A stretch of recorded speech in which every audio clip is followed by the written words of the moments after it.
Hi there, thanks for inviting us. Can you see the slides? I can, yes. Hopefully everyone can. We had an issue with PowerPoint Live last week where only half the people could, but yes, lots of thumbs up, excellent. So yeah, thanks for the introduction, and it's really great to be here with over 800 people. I think that's probably the biggest audience yet that I've presented to. So I'm Julie Vos, I'm Head of Digital Education based in our Learning Enhancement Development Directorate at City St George's University of London. So for those who don't know, City University of London merged with St George's University of London on the 1st of August last year. So we are now a new combined university. Stian, would you like to introduce yourself? Yeah, hello everyone. So my name's Steen Reimers. I am a professor of psychology, but part of my role is as Director of Education Enhancement and Digital Innovation. So I kind of take the responsibility for implementing a lot of the policy that we develop within the school that I work in. Thanks, Stian. So we're just going to talk to you about our approach for permitting use of generative AI in assessment. So just some background. At City St George's, we've always tried to embrace AI. We decided right from the outset we couldn't ban it, and despite some calls from academics, we couldn't actually outrun it either. So very much around embracing it.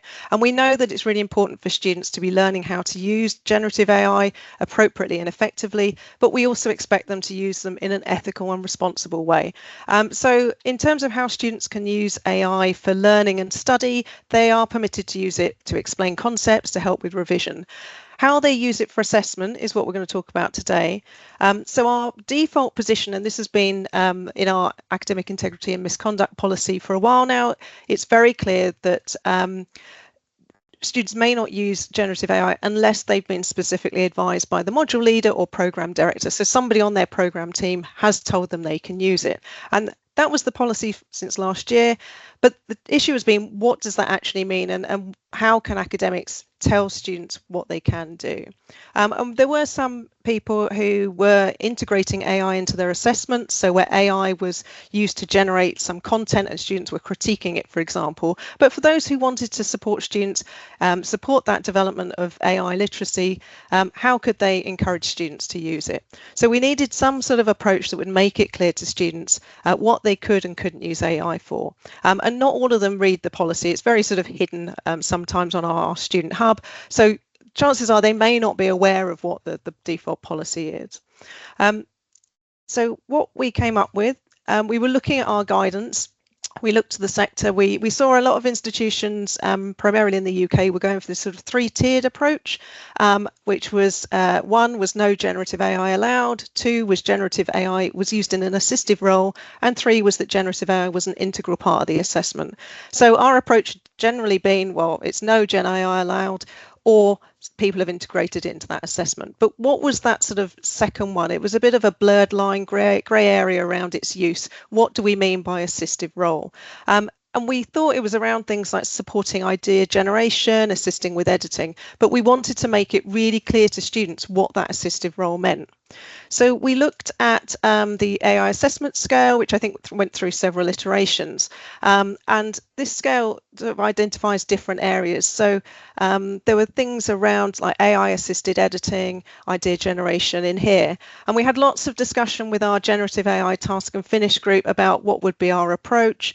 Should we give staff these categories and they would have tick boxes, and that would be what students would be allowed to do. We couldn't agree on a common set of descriptions. At City St George's, we have 6 schools, very different schools, and so actually use in Stian's school, School of Health and Medical Sciences, is very different to how the law school would use it and how the business school would use it. So we felt in the end, actually, there are only really 2 options here. And our options are, you can either be permitted to use generative AI or there's no generative AI. What we then needed to do was think about how we explain that to students. So these are sort of icons and wording that we encourage staff to put into their assessment specifications, and Stian will talk about how that's been implemented in his school. But we needed to support staff to explain how students can use these tools. So each school has been asked to create a statement. They first had to decide for each assessment whether to permit or restrict AI. and then they've got the icons available to them. And then each school has developed a standard statement of permitted use. Now that's been done at the school level, but in some cases it was felt to be more appropriate to do it at the department level and potentially even at a programme level. So for example, in our School of Science and Technology, there are very different needs amongst computer science, maths and engineering. So a school-wide statement wasn't felt to be appropriate. Staff may develop their own statement, so if there's something different they want to do, that needs to be agreed by the Associate Dean for Education or their nominated representative. So there is some level of sign-off and checking on these statements. And then this is just an example statement. So this is one that we've written and others have adapted this. So yeah, ideas and understanding, you can use it to aid and expand your own understanding. So help with concepts and ideas. But again, that it reiterates with students, the structure and wording of anything you submit must be your own. So it comes back to that this is about supporting you, not doing the work for you. And then, you know, things like research, so looking for references, suggesting search terms. So these statements are very useful and clear for students. So I'll hand over to Stian now. That's brilliant. I'm going to try and take control of the presentation and see whether that works. Okay, that looks like it's working. So this is a very quick whistle-stop tour of how it actually works, because sometimes it's all very well having the policy and having the ideas. It's how you actually implement it that makes the difference between whether it works or not. So the backdrop within our school, so this is a school of about 5,000 students and 650 annual assessments that we have. Timing, I think, was everything, because we, you know, kind of last year it was quite difficult to get traction on, you know, on sort of engaging with AI issues. This year we were starting to see, and module leaders were coming up with, you know, increasing numbers of academic misconduct cases, that we saw from Josh's talk a few minutes ago. You know, the use of AI in ways that is, you know, generally seen as unacceptable is increasing all the time. So one of the issues that we saw when we handled some of these academic misconduct cases was that sometimes students either claimed, you know, and who knows whether they genuinely believed it, but I've had people saying, there's no rule saying I can't, it's just helping me, you know, why is this wrong? Or I didn't know, I can't see anything on our virtual learning environment page saying we're not allowed to do this, so I kind of thought it was okay. So although we've had a policy, the visibility is the important bit. So you know, kind of making sure that everything was visible where students tend to look is really crucial. You know, we've even had students admitting quite happily to us that they've used AI in a way that actually goes against the university policy without being aware of it. So that's one of the issues. The flip side, of course, is that we have a lot of students, if they're not completely sure what they're allowed to do, who will be overly cautious. And we saw the sex differences there in Josh's talk, that, you know, women, you know, kind of are more concerned about the potential consequences, you know, being done for academic misconduct than men seem to be. So we want to make sure that everything is completely clear to everyone so that it's a level playing field. So the plan within my school was we were able to piggyback this on the back of another piece of work that we were doing about standardizing the information that we give to students about the assessments that they're completing. So in doing this, we were kind of working up templates of documents and that sort of thing. So what we decided to do was to include a section in those details that the students will always be looking at, because it tells them what they need to do for the assessment, that has something about permitted generative AI use. So we came up with a standardized statement that said, you know, for module leaders, if you don't want to have to think about this, if you don't have any specifically, you know, kind of special ways in which you want to use generative AI, this will probably do the trick. And we consulted with lots of abbreviations. So we consulted with the task and finish group, with the senior management team, with our individual departmental leads for teaching excellence, our program directors, and of course with the students and the students' union about what they thought the kind of the right wording for this acceptable use policy would be. And then we settled on that. And now it's included in the assessment specifications for every single assessment that the students see across the whole school. It actually went down well. Now, at City St George's, as Julie said, you know, we've been through a lot of change recently. You know, we have undergone a whole merger. We've been asking colleagues to make a lot of changes to what they do in procedure and process and that sort of thing. So there was a sort of reluctance to do another thing where they had to then start engaging with the generative AI. But actually, this was something that went down really well. So colleagues were happy to include it. They were relieved, maybe delighted is a slight exaggeration, but not much of an exaggeration. People were really pleased to be able to have something really concrete that sort of set out what acceptable use was, what you can use it for, what you can't.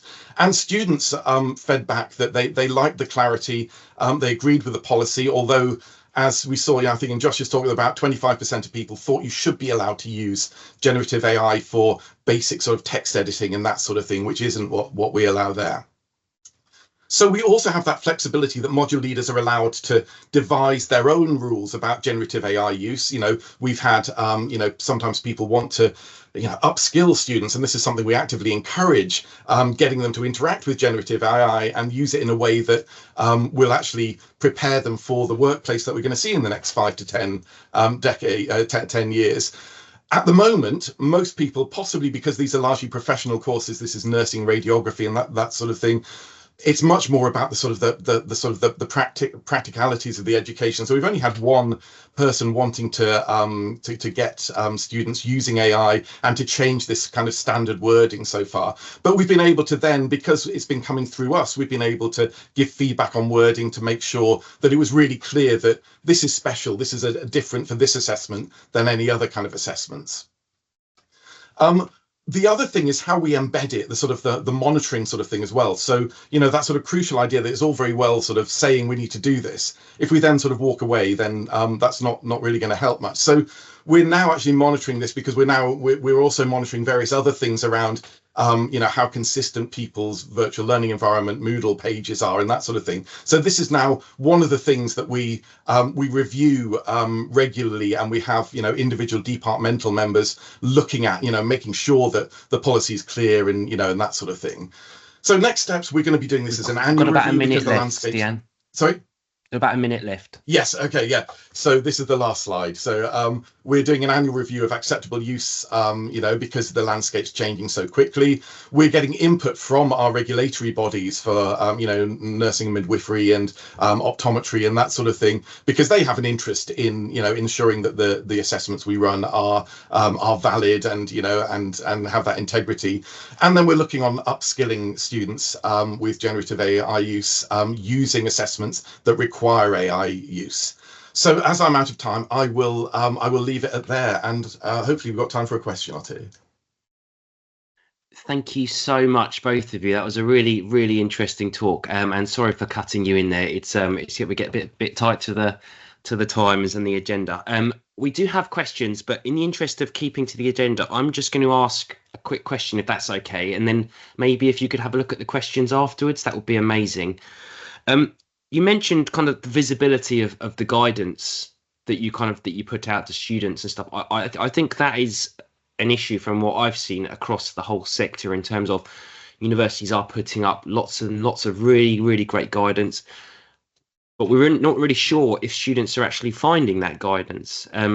And I know that you talked about putting it in the module itself as kind of in like an assessment brief, but are you doing anything in terms of trying to signpost your web guidance or any other kind of strategies there in terms of promoting the web-based guidance that isn't in the modules?